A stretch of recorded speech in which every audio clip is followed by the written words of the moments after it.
Yo mga kahadel, ito nga pala ang Scouts Huddle at welcome sa unang opisyal na video ng channel kung saan tatalakayin natin ang pinakamainit na balita kung bakit si Young Hansen ay na-draft sa NBA pero si Kai Sotto ay hindi. Sino ba talaga ang mas superior, ang 7'1 center na si Young Hansen mula China or ang 7'3 Filipino beast na si Kai Sotto? Pangangatawan at mobility. Unahin natin ang katawan. Parehong 7-footer sina Hansen at Kai, pero ang malaking kaibahan, si Hansen mas agile, mas mabilis bumaba at bumalik sa depensa. Kung napanood nyo yung mga laro niya sa China, ang bilis ng lateral movement niya. Hindi siya yung tipong pag naiwanan sa perimeter tapos na. He can keep up. Si Kai, aminado tayo, magaling ang skill pero minsan sluggish siya sa transition. Hindi ganun ka-active yung paa. Pagdating sa basketball, lalo na sa international level, hindi sapat ang taas lang. Kailangan meron kang functional strength, mobility at coordination at dito pumapasok ang malaking lamang ni Young Hansen kumpara kay Kai Sotto. Oo, parehong 7-footers sina Hansen at Kai. Pero kung titingnan mo closely, may malaking kaibahan sa build at galaw ng katawan nila. Si Kai Sotto mas payat ang katawan. Long and lean, almost finesse type big man. Maganda yun sa certain systems, lalo kung role mo ay more on spacing at perimeter. Pero si Young Hansen, mas solid ang katawan. Mas makapal ang upper body, may broader shoulders at mas low center of gravity. Ibig sabihin, mas kaya niyang bumangga sa loob, umatake sa post at makipagbugbugan sa mga import o sa mas matatanda. Pero ang nakaka-impress kay Hansen, hindi lang siya malaki, maliksi rin siya para sa laki niya. Marami kasing malalaking players na mabigat gumalaw, parang truck, mabagal mag-react lalo sa transition defense. Si Hansen, kabaliktaran, ang footwork niya mabilis. Kaya niyang mag-switch sa guard sa pick and roll, kaya niyang sumabay sa fast break, at kaya rin niyang bumalik agad sa help defense. Example, sa isang FIBA game, makikita mong after makascore yung kalaban, si Hansen ang unang bumaba sa depensa. Hindi siya yung tipong naiwan sa front court na hinihintay lang yung next possession. Compare mo kay Kai, minsan nakikita natin na slow to recover si Kai lalo pag nawala sa pwesto. Medyo mabagal bumaba at minsan hindi aggressive sa closeouts. Dahil dito nakakaapekto ito sa team defense at tempo. Isa pa, kung iisipin mo in terms of injury prevention, ang mga agile na big men like Hansen, mas mahaba ang playing years nila. Kasi mas kontrolado ang katawan nila, mas stable ang joints nila sa movement. Hindi siya stiff. Samantalang ang mga katulad ni Kai na medyo high center of gravity, payat at mahaba ang galamay, mas prone minsan sa knee or foot issues pag mali ang landing or kapag sobrang physical ang laro. Kaya kung pag-uusapan natin ang NBA readiness o international level competition, ang pangangatawan ni Young Hansen ay mas built for the grind. Pang mature league talaga. Kung si Kai ay unicorn type na finesse big, si Hansen naman ay hybrid bruiser. May finesse pero may physicality. Mas NBA role player ready, sabi nga nila. Katatagan sa loob, interior toughness. Isa pa sa big difference ni Hansen at Kai ay yung tinatawag nating toughness sa loob ng paint. Yung physicality, willingness, makipagbanggaan at ability to finish or defend under pressure. Si Young Hansen kahit 20 pa lang, parang veterano na kung umatake sa shaded lane. Hindi siya natatakot sa body contact. Mas gusto pa nga niya yon. Laging handang bumangga, magpasabit ng foul o makipag-wrestling sa post. I-compare natin kay Kai Sotto. Marami na rin siyang experience pero sa dami ng laban niya, minsan makikita mong pa rin siya pag iniipit sa low post. Pag binangga, nadi-displace. At kapag nakamatch siya sa mas aggressive na big man, hindi pa siya ganun ka-effective sa physical matchup. At ang isang ang malungkot na balita ay sa sobrang diin niya sa low post sa last game niya sa Japan ay nagsuffer ang tuhod niya at nagkaroon siya ng ACL injury. Isa itong patunay na hindi talaga laro ni Kai Sotto ang low post dahil sa kahinaan pa ng katawan at tuhod para sa banggaan. Ito ay binanggit na dati ni Coach Tab Baldwin noon na hindi laro ni Kai Sotto ang post-up nung nakalaban nila ang Korea sa 2021 FIBA Asia Cup qualifiers kung saan nakatapat ni Sotto si Ratliff. Si Hansen sa kabilang banda, hindi lang willing bumangga. active pa siyang naghahanap ng contact. Gumagamit ng katawan para mag-clear ng space sa rebound, marunong mang-diskarte sa ilalim, at di madaling mabuwal. Kaya nga sa mga FIBA tournaments niya, kahit kalaban niya mga mas matatanda, competitive siya lagi. Tandaan mo, hindi lang to tungkol sa laki. Puso at tapang to sa ilalim. Si Hansen may killer mindset pag nasa ilalim, habang si Kai minsan parang naghahanap pa ng comfort zone. At sa pro level, lalo na kung gusto mong makapasok sa NBA o EuroLeague, di pwedeng finesse ka lang.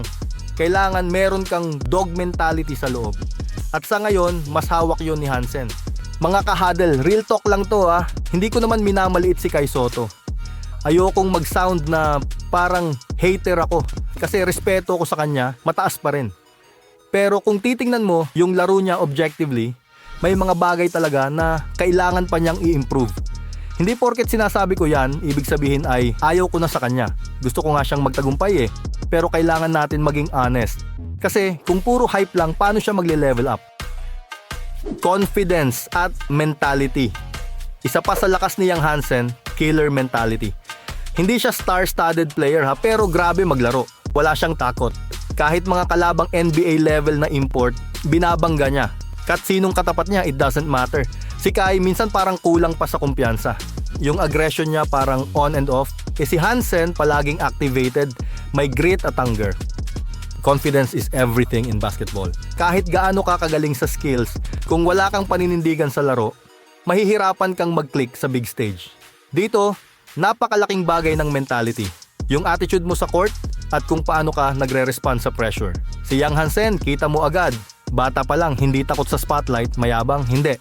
Pero mayabang sa laro, yung swag na may purpose. Hindi siya intimidated kahit NBA caliber yung kalaban. Alam niya kung ano role niya at confident siya sa ginagawa niya. Si Kai Sotto naman, aminado tayong talented. Pero may mga moments na parang nag-aalangan siya. Hindi decisive, parang nag-iisip pa kung dapat ba siyang umatake o hindi. Minsan passive, at pag passive ka sa pro basketball, madali kang kainin ng sistema. Confidence, hindi lang yan yabang, yan ay mental stability at assertiveness. Si Hansen, kahit ilang beses siyang magkamali, babawi agad next possession. Si Kai, kapag nadismaya sa sarili, minsan parang nadadala sa susunod na play o nadidisappoint na at palaging nakatungo na para bang loser mentality na.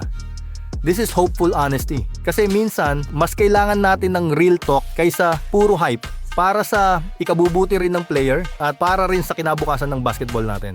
Ang laban sa international competition, hindi lang skills ang puhunan, mindset ang tunay na sandata. Skills at role player mentality. Now, hindi ko sinasabi na mas skilled si Hansen sa lahat ng aspeto.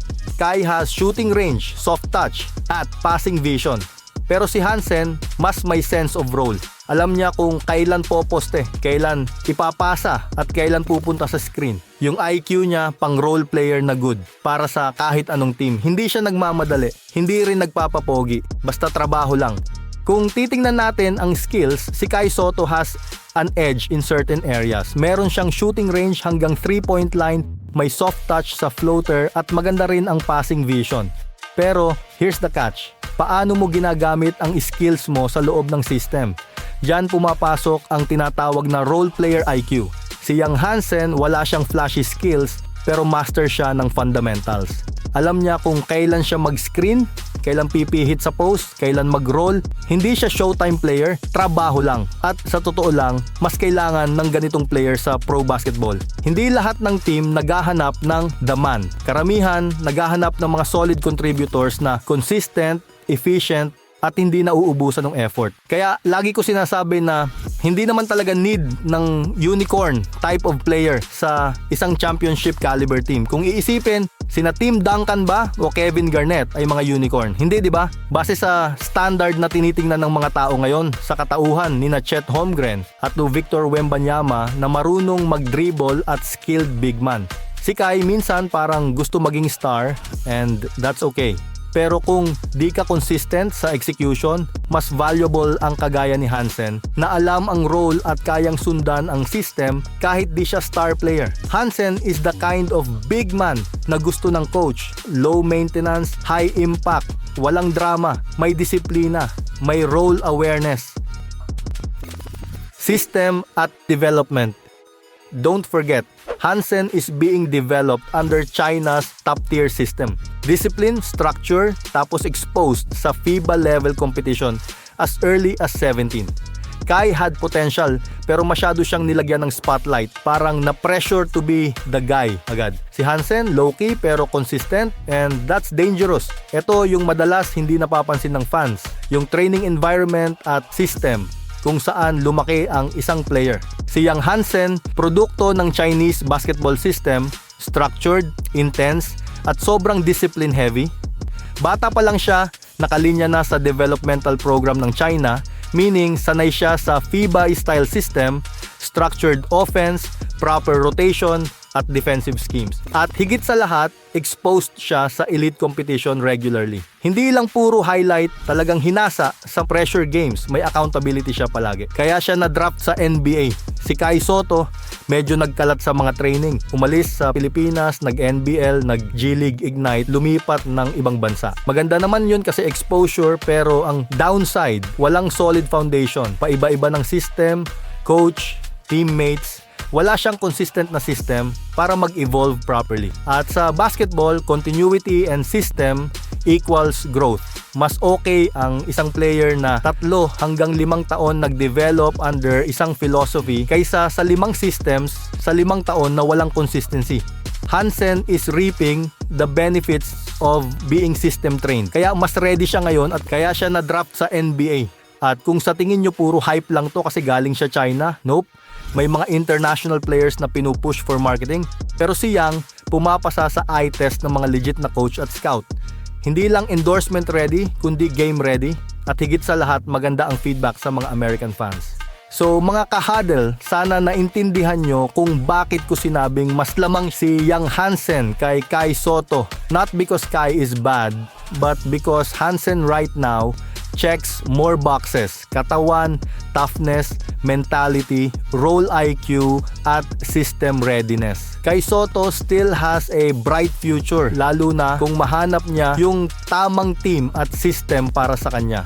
Pero kung real talk lang tayo ngayon, Yang Hansen is built different. Agree ba kayo o may points kayong gusto idagdag? Comment lang kayo sa baba at pag-usapan natin. At kung gusto nyo pa ng mga ganitong content, like, share at subscribe na. Salamat mga tropa at kita-kits ulit sa susunod na Real Talk Basketball episode. Peace!